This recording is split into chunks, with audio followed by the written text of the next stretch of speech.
created by Applied Cybersecurity Student. Lesson. Please enjoy. Parents have to have it easier to make with this free Women to give up their soap. You want it ASAP. Potato chip. Now, some people boldly go where no.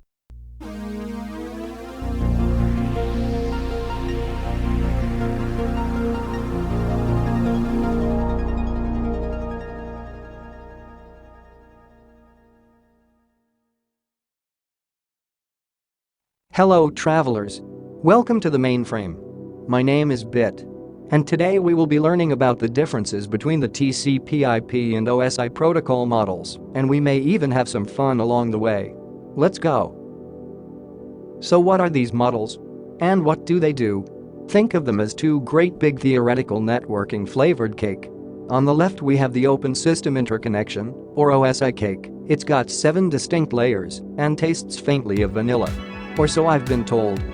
And on the right we have the Transmission Control Protocol/Internet Protocol cake. It has been on the shelf for a little bit longer, and it has only 4 layers. But hey, it's still cake, so it's still good and tastes of cinnamon. If these flavors don't sound good, then that's okay, because as far as you're concerned the cakes are a lie. Now let's take a closer look at them, and a look at some of those gooey layers in a bit more detail. Starting with OSI. Developed in 1984 by the International Organization for Standardization, or ISO for short, the main goal for this standard was to define the different stages your information and data have to go through in order to travel across a network from one device to another. As you can all see. Yes, even you in the back. With the silly haircut, we have the 7 layers that make up the OSI reference model, starting with number 7. Application. Number 6. Presentation. Number 5. Session. Number 4. Transport. Number 3. Network. Number 2. Data link. And finally my favorite, number 1. Physical. These are the ingredients to our cake, and they can help you conceptualize how the different parts that make communication across a network possible work, how they divide their tasks among one another, and how they relay information to each other. Now before we can transport the data, we have to make the cake, starting with layer 7. Application. As you may have guessed, this is the layer that interacts with the application or operating system whenever a user on the network wishes to perform a task requiring data transfer. Such as sending that awkward email they've been putting off for the longest time. Sorry Susan in HR, it's not me, it's you. Additionally, this is the layer where protocols are defined for the information that is being sent, such as in this Office faux pas example, Internet Message Access Protocol, IMAP, or Post Office Protocol, POP. So now that our user has pressed the send button on that email and consequently immediately regretted their decision, it passes on to our next layer, number 6. Presentation. Here we take the data provided by our previous layer and translate that into a standard format that can be understood further down the line. It is also at this layer that data compression and data encryption take place. For example, when you make a video call, the data will be compressed at this stage to allow that information to be sent faster across the network. It's easier to move a body that you've broken down into smaller pieces after all. Once the email has been translated and compressed and encrypted as necessary, it's on to layer 5. Session. Now unfortunately, this is not the type of session you go on with your friends and a few too many beers. However, it is still definitely necessary to make sure our user's email gets to its intended address. It's at the session layer that connections between computers are established, controlled, maintained, and then ultimately terminated. They'll be back. On top of that, it is at this layer that data is verified, authorized, and authenticated. Now, it's here that things really get going as we move on to the transport layer, layer 4. It is within this layer that the flow control of data between point A and point B is controlled, ensuring a consistent steady stream of data that the receiving device can understand is sent without overloading it with more information than it can handle. Susan in HR is running Vista after all. Joking aside, if a steady stream of controlled data is not provided, this can lead to the information not arriving to the other user due to the recipient computer not being able to process it fast enough. Once the flow of data has been handled, we then find ourselves in layer 3, the network layer. This layer handles things like the way That data will be sent to the end device using logical protocols such as IPv4 and IPv6, routing, and addressing. Creating a roadmap for messages spreading from node to node within a network, potentially splitting this into several pieces and spreading it across the network to be reassembled at the other end, dependent on the size of the message. So, our data has the roadmap, it's stocked up on snacks, and has a playlist put together. It's now onto layer 2. The data link layer, from which the transfer from node to node is handled. The appropriate physical protocol is assigned. For example, IEEE 802.11, or as it's normally known, Wi-Fi.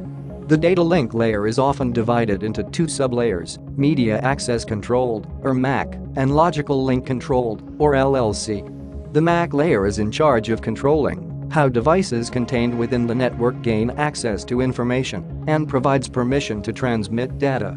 Whilst the LLC layer is responsible for the identification and encapsulation of network layer protocols, as well as other roles such as error checking. Now, as Olivia Newton-John once said, let's get physical, as it's onto the final layer.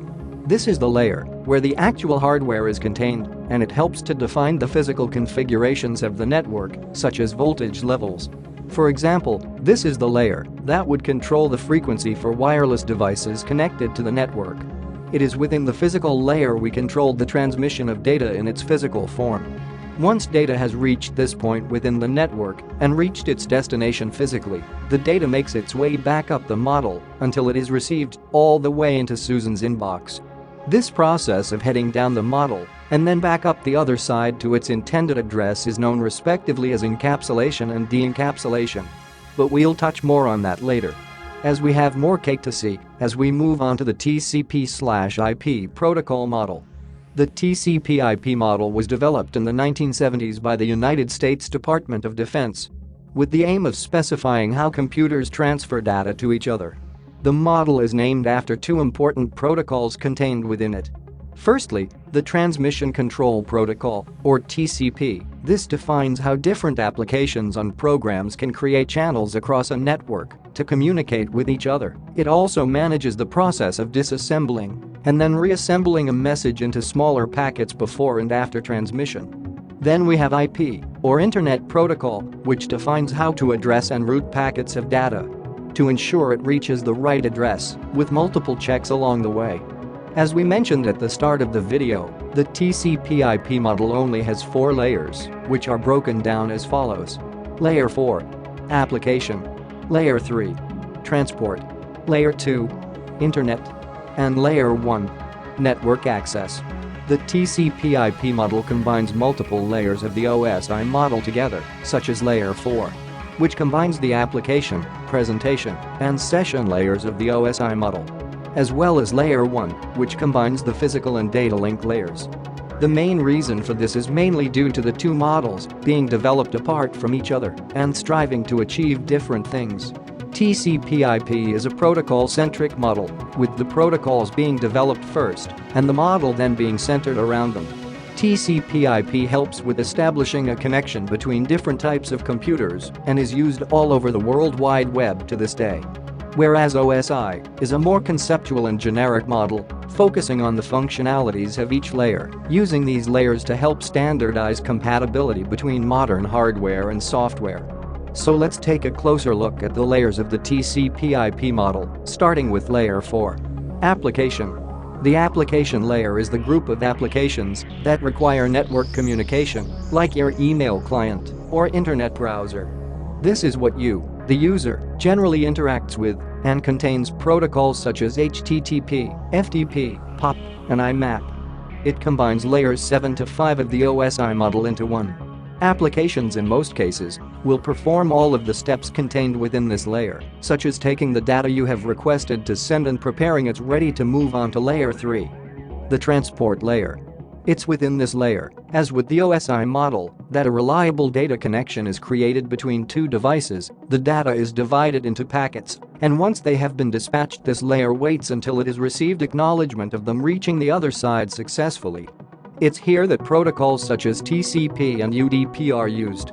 Next we find Layer 2, the Internet layer, which is also known as the network layer.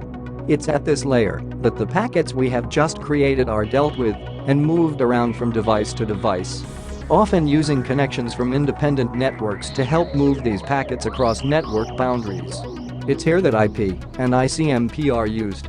If you've ever heard the term ping, then you've used ICMP, which is used mainly for error reporting. The higher the ping, the less likely you'll manage that quote and quake.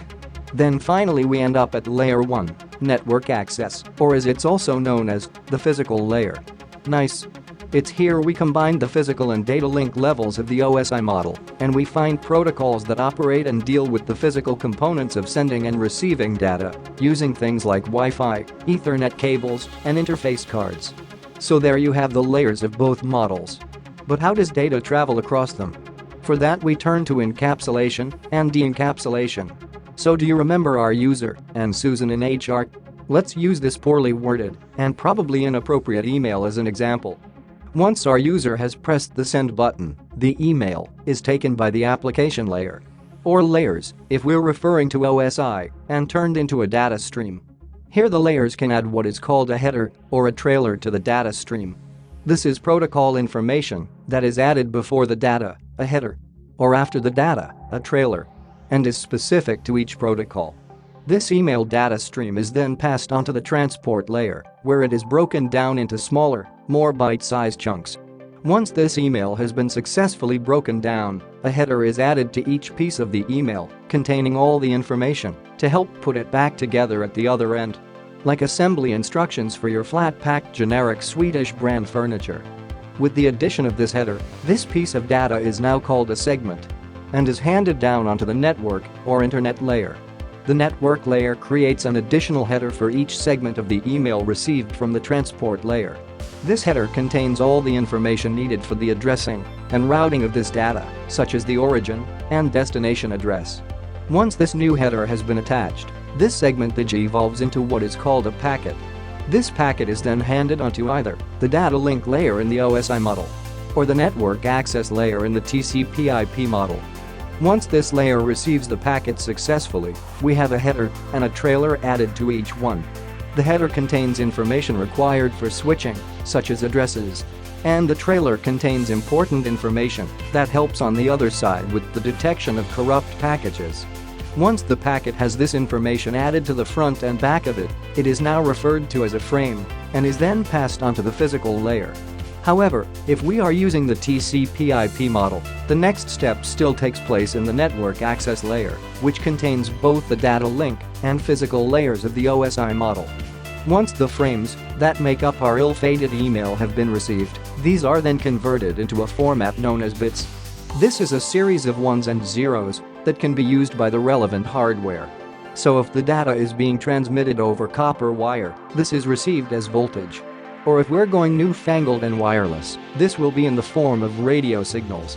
This will help our data actually traverse the network all the way to our end destination, Susan's computer. This process is called encapsulation.